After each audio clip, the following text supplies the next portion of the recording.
Bismillahirrahmanirrahim. Assalamualaikum warahmatullahi wabarakatuh. Halo teman-teman, jumpa lagi di channel Ojowedi. Terima kasih kepada teman-teman yang telah mendengarkan dan telah mensupport channel Ojowedi agar channel ini makin berkembang dan bisa menghibur halayak yang lebih ramai. Seperti biasa teman-teman, jika sudah siap, selamat mendengarkan. Cerita kali ini adalah part selanjutnya teman-teman dari cerita Demit Penunggu Kandang Ayam.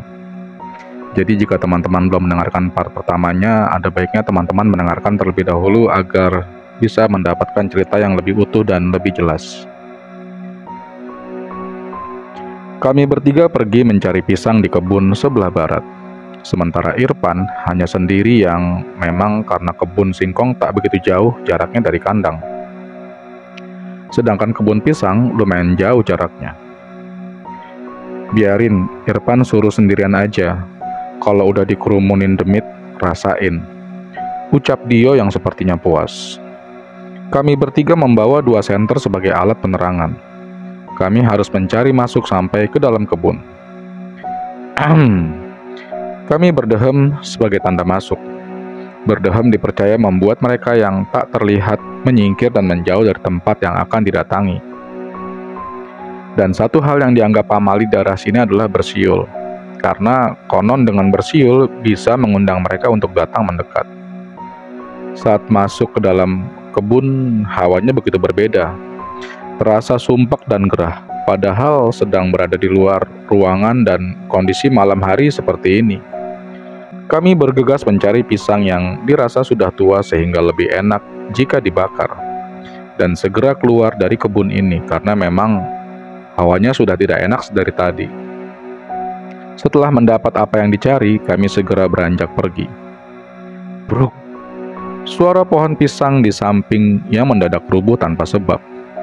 Kami semua berlari ketakutan menuju kandang. Sementara di pondok terlihat Irfan sedang membersihkan singkong dari tanah yang menyelimutinya. "Kenapa kalian pada lari-larian?" tanya heran Irfan. "Nggak apa-apa, sudah cepat dibakar saja," jawab Idin singkat. Hari demi hari, kami semua mulai terbiasa dengan kondisi seperti ini. Kami begitu dekat, bahkan terlalu dekat dengan mereka. Tak ada pilihan lain selain mencoba membiasakan diri, menikmati pekerjaan yang masih lama ini. Ada satu sosok yang paling mendominasi dan berkuasa di sini. Sosok seperti Leak yang ada di Bali. Sosok yang kami hindari dan kami takuti. Kurang lebih seperti Leak dengan gambar barong yang ada di baju-baju di Bali sana ya.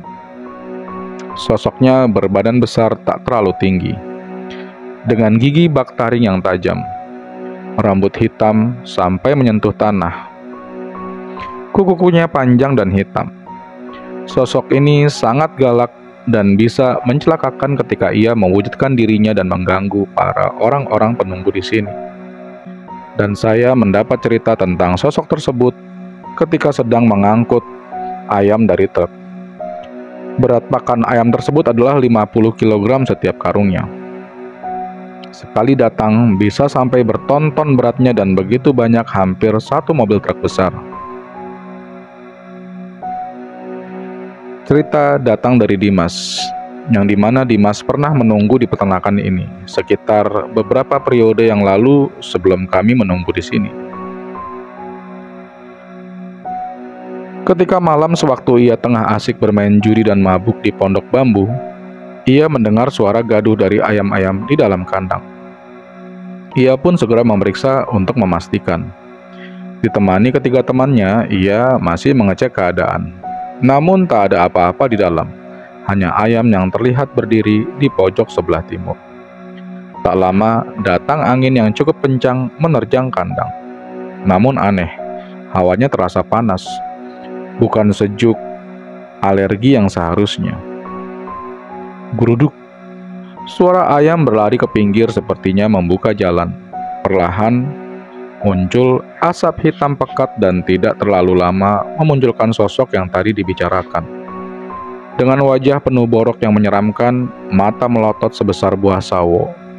Semua giginya runcing dan panjang, dengan rambut panjang yang kusut, memakai kain seperti jubah yang berwarna hitam. Sontak Dimas dan teman-temannya lari terbirit-birit meninggalkan kandang. Dimas kalap berlari tak hentu arah. Perkebunan dan persawahan semua diterjangnya.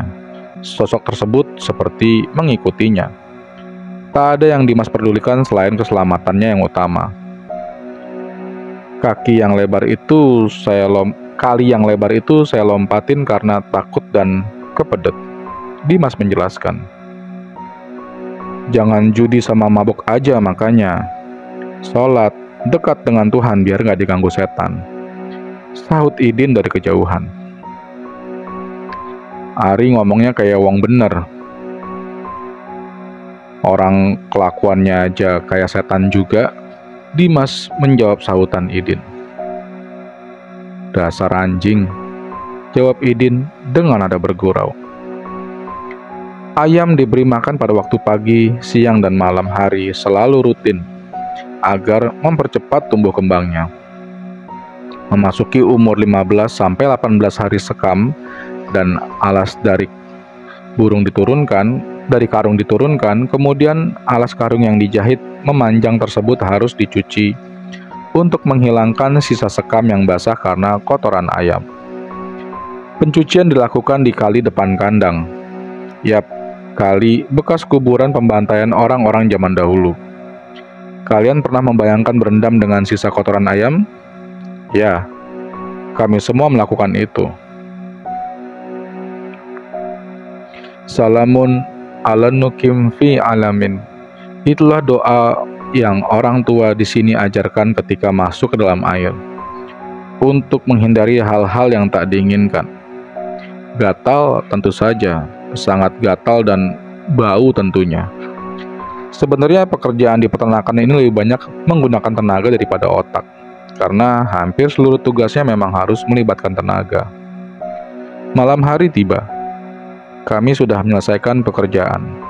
Sementara karung yang sudah dijemur dan kering, kami lipat untuk disimpan kembali dan bisa digunakan lagi pada periode selanjutnya. Di antara gelap dan di tengah pekarangan, kami melihat karung yang berwarna putih ini. Parno memang, karena warna karung yang menyerupai wujud makhluk halus. Namun, semua perasaan negatif kami tepis. Fokus kami sekarang adalah segera melipat semua alas karung ini. Pan, lo tinggi banget naruh karungnya. Rio menanyakan kepada Irfan yang memang bertugas melipat karung dari sedari sore. Ah, gua naruhnya di bawah semua kok, jawab Irfan tegas. Lah, terus itu apa lo taruh di pohon mangga? Tanya Dio heran. Tiba-tiba karung putih tadi melayang ke arah pohon yang di sebelahnya. Bajingan, kabur, teriak Dio kencang. Saya dan Idin pun ikut berlari tanpa tahu apa yang terjadi, menyusul Dio dan Irfan yang sudah berlari terlebih dahulu. Ada apa lari woi? Dio pun menjelaskan tentang apa yang tadi dilihatnya. Benar-benar ini mah kerja sambil uji nyali, gerutu Idin dengan nada lemah. Akhirnya, tugas melipat kami tinggalkan dan kami kerjakan nanti pagi saja, mengingat malam ini tidak memungkinkan untuk dilanjutkan. Din, bikin kopi dulu sana biar nggak tegang, perintah Dio kepada Idin. Siap bos, Idin menjawab.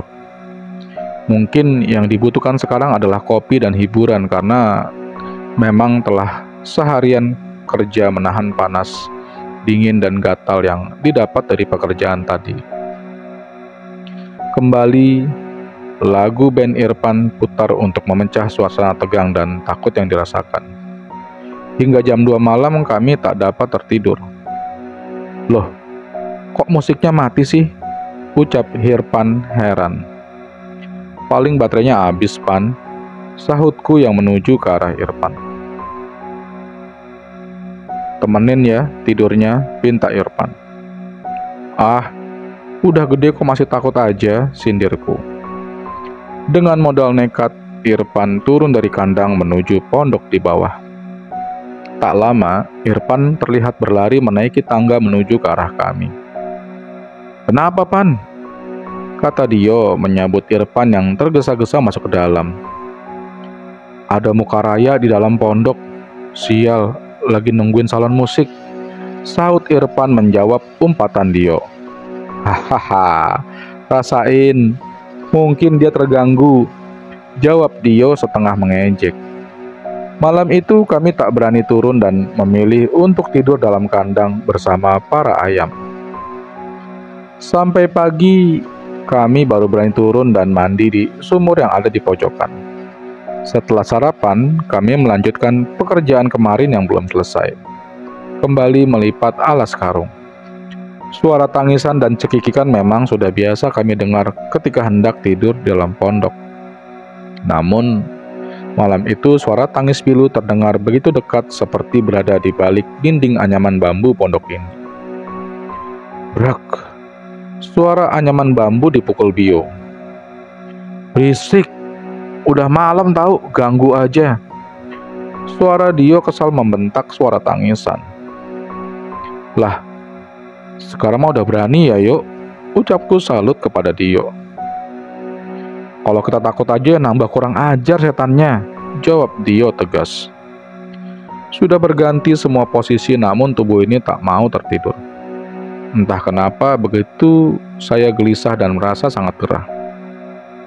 Saya berniat untuk keluar karena kebelet kencing. Namun ketika melihat jendela yang terbuat dari anyaman bambu yang sengaja dilobangi, saya melihat sesosok wajah sedang melihat ke arah kami, seperti memperhatikan kami dari balik jendela. Wajahnya begitu pucat, namun nampak seperti manusia biasa. Saya refleks kaget dan segera keluar tergesa-gesa, sedikit mendobrak pintu untuk keluar karena ingin memastikan siapa sosok tersebut. Apakah maling yang sedang mengawasi kami untuk mencuri ayam, atau warga desa yang lewat di area ini? Setelah keluar tak ada siapapun, tak ada apapun. Hanya suara dari serangga malam yang terdengar. Saya paham dengan apa yang saya lihat barusan. Segera saya kembali masuk karena ketakutan. Menutup wajah dengan sarung dan berharap segera tertidur. Namun sia-sia. Saya tak bisa tertidur sampai pagi tiba. Sialan. Saya memutuskan untuk membuat segelas kopi yang menemani di pagi hari ini dan untuk sejenak menghilangkan ingatan tadi malam. Saya kaget ketika Dio menepuk pundak. "Lah, pagi banget bangunnya. Biasanya juga siang," ucap Dio menanyakan. "Matamu. Gua belum tidur sama sekali dari semalam," jawabku kesal. "Hahaha, gua juga tahu lo semalam takutin, tapi ya gua diam aja. Gua juga belum tidur dari semalam. Ini keluar juga karena tahu kopi yang lo buat udah jadi," ucap Dio sembari mengambil gelas kopi yang baru saja saya buat. "Iya, kurang ajar." Dio juga menjelaskan bahwa ia juga melihat sosok yang mengintip dari jendela semalam. Namun karena ia sudah tahu bahwa sosok tersebut bukanlah manusia, jadi ia memilih untuk menutup wajahnya dengan kain sarung dan tidak bisa tertidur sampai pagi. "Kopinya woi," ucapku dan segera menyahut gelas dari tangan Dio. "Ngopi apa aus? Sampai diteguk semua." Saya sedikit kesal. Setelah ngobrol ngalur ngidur gak jelas dan kopi pun sudah habis, saya dan Dio mencoba tidur. Ketika Irfan dan Idin membangunkan, saya tak mengindahkannya karena terlalu ngantuk dan lelah. Bodoh amat, saya ingin tertidur dengan pulas hari ini. Malam menjelang. Aktivitas di dalam kandang memang tak seberat minggu-minggu kemarin. Karena ayam memang sudah cukup besar sehingga tidak terlalu ekstra memperhatikannya. Hanya tinggal mengasih makan dan mengontrol sesekali ketika diperlukan. Memasuki hari ke-20, ayam sudah tampak tumbuh besar. Mungkin bobotnya sekitar 1 kiloan. Ayam yang kami ternakan ribuan jumlahnya, karena memang Kandang panjang dan lebar dan ada 2 kandang yang kami jaga dan tunggu. Setelah dikasih makan, kami biasanya meninggalkan kandang untuk pulang sebentar. Tentu kami pulang bergantian berjaga-jaga karena ketika sudah lumayan besar, rawan akan pencurian. Malam itu Idin dan Dio pulang sebentar, sekalian mengambil jatah rokok dan kopi di Pak Haji. Saya berjaga berdua bersama Irfan, sambil memutar puing agar suasana tidak sepi. Kami pun sibuk dengan HP masing-masing. Pada waktu tersebut, Android masih menjadi barang yang mahal, sehingga HP yang kami pakai hanyalah HP Nokia yang memang sedang berjaya pada masa itu. Geruduk, suara berisik dari dalam kandang. Kami segera naik untuk memeriksa keadaan. Brak, suara pintu dibuka. Kami masuk ke dalam. Terlihat tak ada yang aneh, semua nampak normal. Kami harus memicingkan mata karena harus melihat ke arah pojokan yang jauh dan untuk lebih mendetail. Tak ada apapun dan kami kembali turun. Namun, baru 3 langkah kami menuruni anak tangga, terdengar suara ayam kembali ribut dan berisik. Apa sih? Gerutu Irfan kesal. Namun saat diperiksa, tak ada apapun. Bahkan ayam-ayam hanya diam tak bergerak. Kami kembali turun untuk menuju pondok dan lagi kembali terdengar suara berisik untuk yang ketiga kalinya dari dalam. Apa sih, asu? Umpatku kesal dibuatnya. Kami seperti sedang dikerjain oleh mereka. Kami kembali naik untuk yang terakhir kalinya karena kalau sampai tidak ada apa-apa dan suara berisik masih saja terdengar, kami tidak akan meladeninya. Itu kesepakatanku bersama Irfan. Kami segera berlari menaiki tangga menuju pintu karena memang sudah muak dan gregetan. Namun, hal yang sama kami dapati. Ayam masih terlihat tenang, seolah memang tak terjadi apa-apa. Dengan rasa kesal, kami menuju anak tangga untuk segera turun.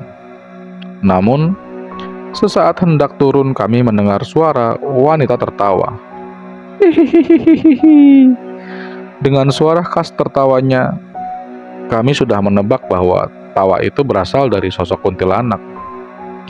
Kami berebut pintu untuk segera turun. Bahkan ketika turun kami sempat terjatuh. Setengah merangkak, berlari menuju bangunan pondok. Segera menutup pintu pondok dan meringkuk di dalam kain sarung. Gerimis turun dengan perlahan namun pasti, membasahi bumi dengan curahan air yang berlimpah. Gelegar guntur memecah keheningan malam. Idin dan Dio tak kunjung kembali. Dinginnya suhu ketika hujan tak kunjung mengusir ketakutan. Potrak! Suara genteng pondok seperti tertimpa sesuatu ditambah kilatan petir membuat kami dicekam ketakutan. Ide gila diperoleh Irfan.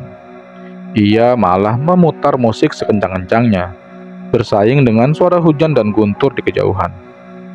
Ah, bodoh amat pikirnya. Ia tak mau terus diterkam rasa ketakutan. Sejam berlalu, hujan yang deras kini telah reda. Kembali menjadi rintik gerimis seakan menyerah dengan suara musik yang Irfan putar. Perlahan Irfan pun mengecilkan volume musiknya. Tak lama terdengar suara sepeda motor mendekat. Mungkin Idin dan Dio yang telah kembali. Namun, kemana mereka? Tak kunjung masuk ke dalam pondok. Apa saya yang salah dengar? Ah, tidak mungkin rasanya. Saya keluar untuk memeriksa. Terlihat seperti sepeda motor yang tergeletak. Kemana mereka? Pikirku heran. Irfan terlihat melihat ke arah handphonenya. Panggilan suara dari Dio rupanya. Hal? Ucapan Irfan terpotong. Keluar, cepat! Di atas pondok ada kuntilanak kehujanan, ucap Dio tergesa-gesa. Ah, setan lu ah, jawab Irfan tak percaya. Irfan segera keluar dan melihat ke atas genteng untuk memastikan. sementara saya masih berada di tengah pintu memperhatikannya. Irfan segera berlari menuju kandang tanpa berbicara apapun. Karena merasa takut, saya pun berlari mengikutinya. Ketika sampai di kandang, rupanya di dalam sudah ada Dio dan Idin yang terlihat basah pakaiannya karena hujan. Plak! Dio menggeplak kepala Irfan. Dibilangin gak percaya. Irfan tak membalas dan tak serta pula menjawab. Sepertinya ia pasrah dengan tindakan yang dilakukan Dio.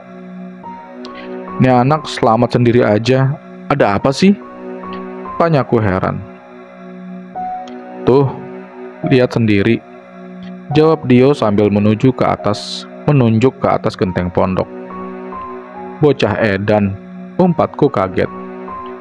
Di atas genteng pondok yang kami diami tadi, terlihat sesosok kuntilanak yang tengah duduk. Terlihat basah kuyup terguyur hujan, dengan muka yang menunduk diam tak bergerak. Pantesan motornya tergeletak. Rupanya kalian lari ke sini. Iya, kaget gue juga, jadi langsung lari aja masuk ke dalam. Dio menjelaskan alasannya meninggalkan motor begitu saja. Saya hubungkan benang merahnya. Di saat kami berlari masuk ke dalam pondok dan meringkuk, di dalam sarung rupanya sosok yang mentertawakan kami dalam kandang ikut juga ke pondok. Kami, ketika terdengar suara geletak dari atas genteng, mungkin sosok tersebut tengah berada di atas kami yang ketakutan. Rupanya, hingga hujan turun 1 jam lebih lamanya, ia masih tetap di atas dan menunggui kami, atau mungkin dia suka terhadap musik yang Irfan putarkan. Entahlah. Bersambung lagi ya teman-teman. Jangan lupa untuk terus mengikuti part selanjutnya masih di channel Ojowedi. Akhir kata, wassalamualaikum warahmatullahi wabarakatuh.